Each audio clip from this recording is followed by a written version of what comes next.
एक बार जब राजकुमारी जयंती और हीरा दासी फूदी किकली खा रही होती है, उनके पावों की धम-धम से सारा महल हिलने लग जाता है, क्योंकि वो दोनों तो दैवीय शक्तियां होती है। ये देख राजा पूछते हैं कि यह क्या हो रहा है। तो पता चलता है कि बाइसा फूदी खा खेल रही हैं। राजा देखते हैं कि बाइसा अब बड़ी हो गई है, इनकी शादी के लिए कोई सुयोग्य वर देखना होगा, और ब्राह्मणों को बुलवाते हैं। राजा ब्राह्मणों को टीका, रुपया व नारियल शगुन देकर कहते हैं कि राजकुमारी के लायक कोई सुयोग्य, प्रतापी, सुंदर राजकुमार को ही ये शगुन जाकर देना और राजकुमारी का संबंध तय करके आना। ये बात राजकुमारी जयंती को पता चलती है कि पिताजी ब्राह्मणों के हाथ मेरी शादी का शगुन भेज रहे हैं, तो वह चुपके से ब्राह्मणों को अपने पास बुलाती है और उनकी खूब आवभगत करती है और कहती है, हे ब्राह्मण देवता, आप मेरी शादी का शगुन ऐसे घर में जाकर देना जहां एक बाप के 24 बेटे हो और दूसरे नंबर के बेटे का नाम सवाई भोज हो, उसी के यहाँ जाकर मेरा लगन तय करना। और साथ में कपड़े पर सवाई भोज का चित्र बनाकर देती है और कहती है कि अगर कहीं और जाकर आपने मेरा संबंध तय किया तो मैं आपको जिंदा नहीं छोड़ूंगी, मरवा दूंगी। ब्राह्मणों को जाते समय जयंती काफी रुपया पैसा देकर भेजती है। ब्राह्मण खुशी खुशी रवाना हो जाते हैं। ब्राह्मण सारी दुनिया में घूम फिर कर थक जाते हैं, लेकिन उन्हें जयंती द्वारा बताया हुआ वर नहीं मिलता है।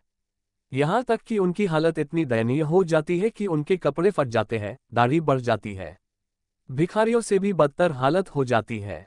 घूमते घूमते आखिरकार ब्राह्मण गोठा पहुँचते हैं। वहां उन्हें पनिहारियां मिलती हैं और उनकी हालत पर हंसती है, क्योंकि उनके कपड़े फटे हुए और वह भूखे प्यासे होते हैं। पनिहारियां उनसे पूछती हैं कि क्या दुख है जो इतने परेशान हो, तो ब्राह्मण कहते हैं कि ऐसे कुल की तलाश है जहां एक बाप के 24 बेटे हो और सवाई भोज का चित्र दिखाते हैं। वे कहती हैं कि यह तो हमारे ही गांव के हैं, और ब्राह्मणों को बगड़ावतों के घर छोड़ देती हैं। बगड़ावत उनकी आवभगत करते हैं, नए कपड़े, खाना पीना देते हैं। ब्राह्मण सवाई भोज को राजा बुआल द्वारा दिया हुआ शगुन का टीका और नारियल देते हैं। सवाई भोज कहते हैं कि हमारे सभी भाइयों के एक एक दो दो रानियां हैं, इसे लेकर हम क्या करेंगे, और फिर हम तो ग्वाल हैं। एक राजा के यहाँ तो राजा ही संबंध करता है। ऐसा करो कि यह शगुन तुम रान के राजा के यहाँ ले जाओ। ये बात सुन ब्राह्मण राजकुमारी जयंती द्वारा कही सारी बात बताते हैं और कहते हैं ये तो आपके लिए ही है और यह आपको ही लेना होगा। सवाई भोज सभी भाइयों की सहमति से शगुन ग्रहण कर लेते हैं और ब्राह्मणों को राजी खुशी वहां से दक्षिणा देकर विदा करते हैं। ब्राह्मण उन्हें राजा बुआल का सारा पता ठिकाना देकर कहते हैं कि फलां दिन के सावे हैं और 4 दिन पहले बारात लेकर बड़े ठाट बाट से शादी करने के लिए पधारें। ब्राह्मणों के जाने के बाद सवाई भोज अपने सभी भाइयों के साथ मिलकर यह फैसला करते हैं कि यह लगन का टीका हम स्वयं राव जी के यहाँ भिजवा देते हैं। राव जी की कोई संतान नहीं है, शायद इस रिश्ते से उन्हें कोई संतान प्राप्त हो जाए।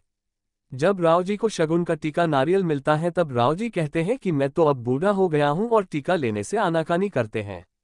बगड़ावत जिद करते हैं और कहते हैं कि आप चिंता मत करिए, शादी में सारा धन हम खर्च करेंगे।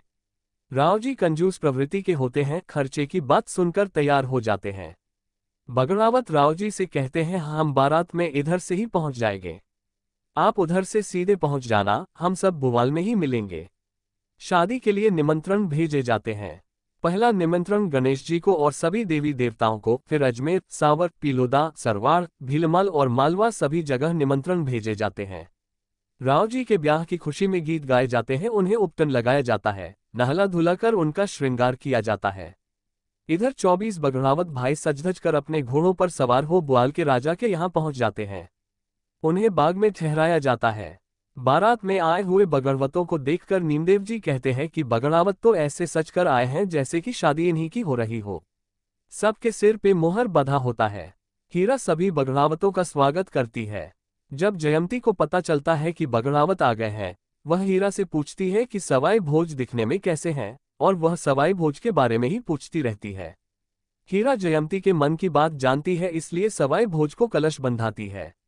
सवाई भोज हीरा के कलश को मोहरों से भर देते हैं। हीरा रानी को जाकर बताती है कि बगड़ावत तो बड़े दातार हैं। फिर राव जी की बारात आती है। बारात का स्वागत सत्कार होता है। जयंती की माता राव जी की आरती उतारती है। हीरा राव जी को कलश बंधाती है। राव जी कंजूस प्रवृत्ति के होते हैं, इसलिए हीरा के कलश में 1 टका डाल देते हैं। हीरा रानी जयंती को जाकर बताती है कि राव जी तो एकदम कंजूस हैं। जयंती हीरा से पूछती है कि हीरा राव जी दिखने में कैसे हैं। तो हीरा पूछती है कि आदमी की औसत आयु कितनी होती है। 100 बरस, रानी जवाब देती है। हीरा बताती है कि इतनी तो वो जी लिए है और बाकी की जिंदगी नफे की है, यानी राव जी बूढ़े हो चुके हैं।